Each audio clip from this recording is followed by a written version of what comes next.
Hey folks, good guy Glenn here, and today is Wednesday, February 14th, 2024. That's right, it's Valentine's Day, and I hope you all have a Valentine that you can spend exorbitant amounts of money on today. And if you don't, well, count yourself lucky that you don't have to do that. Valentine's Day is one of those days created by Hallmark to make suckers go out and spend tons of money to show that they love their significant other, when really they should be doing that every day of the week anyway. If you love somebody, you don't need a day to tell them. And you certainly don't need a day where when you go out to dinner, it's going to cost you 2 to 3 times as much as it would have 2 days before. And flowers at the store cost 4 times as much as they will a week from now. So it's a scam, it's a hustle, but it is what it is. So what's going on, everybody? Let's talk a little bit about the Noreaster that just blew through here. I went and I drove from Lima, Ohio, Procter & Gamble, to Procter & Gamble in Shippensburg, PA. I dropped in the morning, and then I got another load coming out of the same Procter & Gamble, but the problem is this one was supposed to pick up at 1800, 6 at night, but they were running behind, so they weren't going to be done until 12. Now, there was a snowstorm coming in. Unbeknownst to me, it was a nor'easter, which was coming up the whole coast. I just thought the snowstorm was blowing through PA up into Jersey and New York. But I was like, I needed to get out of there. So I sat there all day, and my clock reset because 10 hours had gone by. Well, I'm getting ahead of myself, as I always do when I tell these stories. So, I'm sitting there, and this other driver from Western, Kenny, shout out to Kenny, Kenneth, Ken, however you want to be called, Ken. Another Western driver from Kentucky came to shout at me, and we were talking. He shared his awesome potato chips with me. He had been there since the day before, waiting on a load. So that's just pure insanity. So we talked a lot. We talked about Western. We talked about opportunity and being grateful to be at a company when nobody else would give you a chance. Like so many people I talk to talk about, Western Express gave them a chance when no one else would give them a chance. I think that counts for something. I do. But anyway, so they tell me it's going to be somewhere around midnight that my load is going to be ready. So I decide I got to figure out what I'm going to do, because if I stay there till that time, my clock is reset, so I got to run through the night because I got to try to beat this storm. I have to get out of there. I'm right in the middle of where it's going to come through and be bad. And they wound up getting 8 inches there. So, once again, I get ahead of myself. So I try to go to sleep. Very hard to sleep when you've slept the night before and you're off your sleep schedule. I may have gotten a few Z's. And I get a text somewhere around 9:30 that the load is ready to be picked up at the door. Okay. Well, I can't leave now because I have to wait till my clock resets at 11. 2300. So I wait till 2300. I start to run. I go to the dock number 220. The load isn't there. So now I'm spooked because of what happened at the other Procter & Gamble when they gave my load to another driver, right? They made me drop the load. And maybe we didn't do a video on that. We didn't do a video on that. Well, let's rewind. I'm at Procter & Gamble up in Lima. This is after I don't have a trailer for like over a day because the Walmart distro didn't have any trailers. I finally get a trailer. I finally shoot up to Lima. I hook up the load. I'm driving out of the place, and this Western driver jumps in front of me and says, "This is my load, this is my load." And I'm like, "What are you talking about, bro?" And I showed him my phone. He showed me his phone. He had the identical load. I'm like, "Okay, we'll just have Western send you another load." There's apparently a bunch of loads coming out of this place. So I speak to his DM, and his DM insists that I drop this load and let him have it. So I drop it in the middle of the street, and I drive away. What do you want me to do? Go hook up your load, bro. Go back to Procter & Gamble. They give me another load. It's ready to go. Get my paperwork, hook the load, I leave.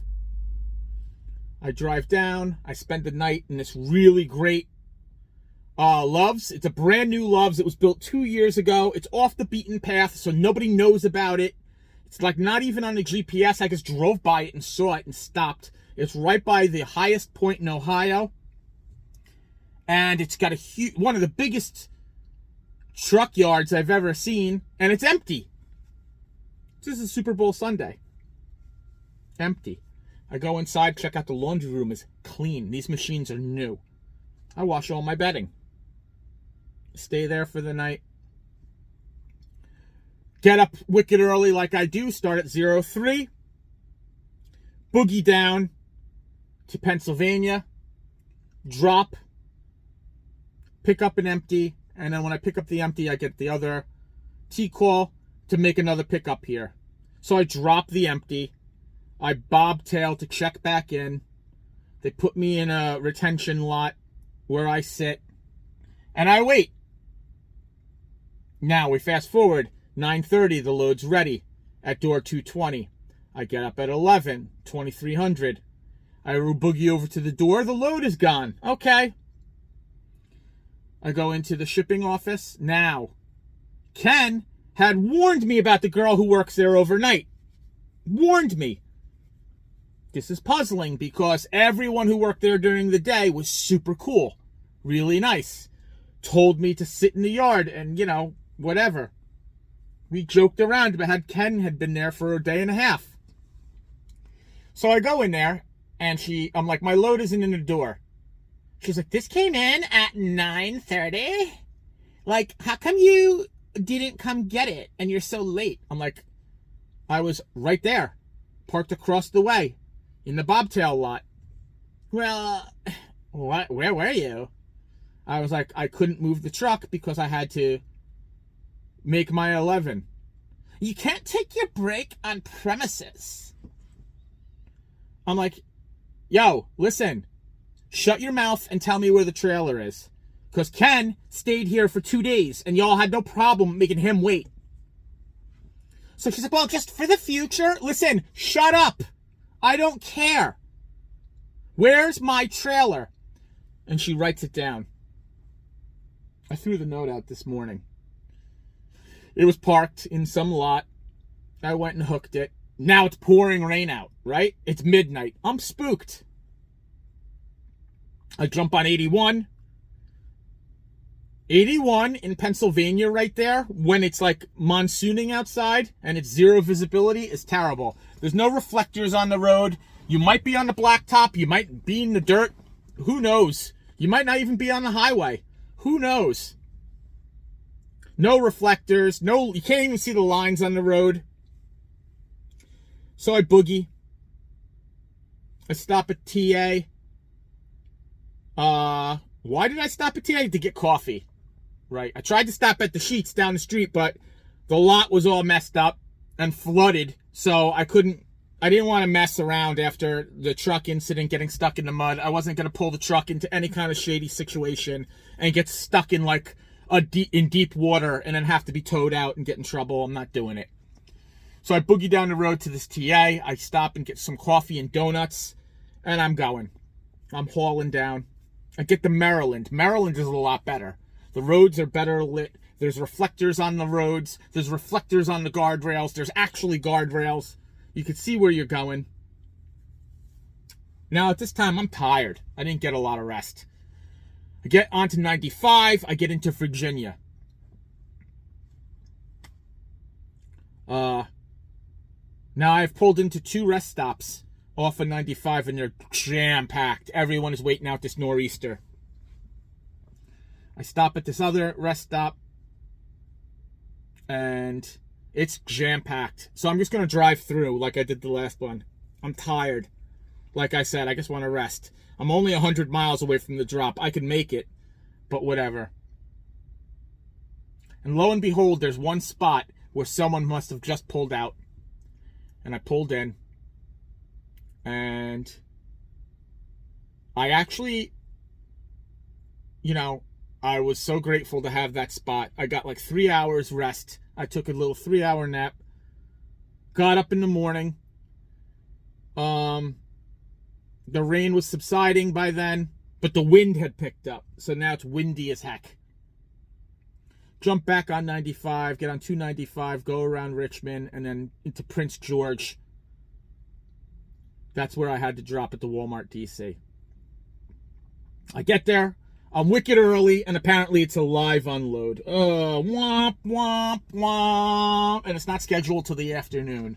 Womp, womp, womp. I talk them into letting me drop and hook. She's like, well, go to the trailer yard and get me a count on the Western Express trailers. And if it's over 15, I'll let you have a trailer. So I went. And I'm like, yeah, it's like 20 or something. Was it? Maybe I was just fibbing a little bit. But it was a lot. It wasn't like 2. It was a lot. At least 10 trailers. So I dropped the trailer. I picked up an empty. Lo and behold, as soon as I hook this empty that I've convinced them to let me have, I get a T-call coming out of the same Walmart distro, loaded.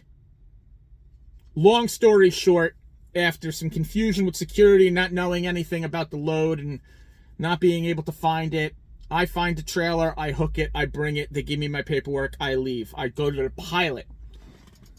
Now, there's like a Pilot, a Sheetz, all these truck stops right in the middle of where all these distribution centers are. That's the way it should be. This way I could scale right there. I scale, I go inside, I take a shower, and then I shoot up, and I go to this Love's. That's about 150 miles up the road, so I could get some chicken. I get there, I park for the night. The chicken place is closed permanently. Okay, whatever. I buy a couple odds and ends at the store that I needed for my CB. And then I go to McDonald's, and I eat McDonald's like an idiot. By now, it's 1600. And I go, and I lay on my bunk, and I'm going to watch some YouTube videos, because I'm going to start running at 03. I go right to sleep. I fall asleep. I sleep through the night. I don't even get up to pee. And I wake up 03. I'm still kind of tired, but like, wow, I slept a lot. But that's because I didn't sleep the night before, really. And then I boogied up here. Back to Georgia. Dropped. As soon as I dropped, well, that's not true. When I woke up this morning, and I looked on the Qualcomm to put in navigate to where I was going, I didn't really need it because I've been to this distribution center up here in Groveport, Ohio before.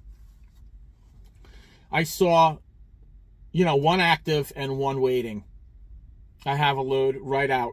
So I drop across the street. I come over here to American Standard, but it's a live load. So I've been here for a couple of hours the way they do. I got the red light. I know my trailer's open. Someone was in my trailer, but they're not loading me because the trailer's not jumping around. So, I'm going to get loaded, and then I'm going to go to the Loves a mile down the road, and I'm going to shut down at the Loves, and I'm going to start running at 0.3, bring this down to somewhere in Virginia. I forget the name of the place. But yeah, if they had loaded me at noon, I would have ran down to this truck stop I've been wanting to check out. It's a mom and pop spot on 35 coming up through Ohio. I'm sure maybe some of you have seen it. It looks like a log cabin. It's got a huge lot. Half the lot is dirt, but who cares? And I wanted to go there. I wanted to check that out, but time is getting late. I want to make sure I have a spot. So I'm going to go to the Loves. The old standby. I've been to this Loves 6 times. Maybe more. Every time I'm in Groveport, this is the Loves where I go weigh. So I'll end up doing that since this is going to be 31,000 pounds. I'm going to weigh probably tomorrow when I start running. But we're out here doing it, man. We're making it happen. Everything is cool. And it being Valentine's Day, I wanted to do this video. I was going to release it today, but I saw that I filmed something on Super Bowl Sunday, and I was so busy just running that I didn't have a chance to edit it and put it up. So I put that up, and you'll be seeing this tomorrow on the 15th, I guess. I got a whole bunch of videos lined up to go. I just have to find the time to edit them and find a good Wi-Fi to upload them. But I just wanted to say, I just wanted to talk a little bit about Valentine's Day and OTR and being away from people you love. And it could be lonely. But think of it this way, man. We've got cell phones. So we could talk on the phone to our loved ones, send pictures, video chat, all that.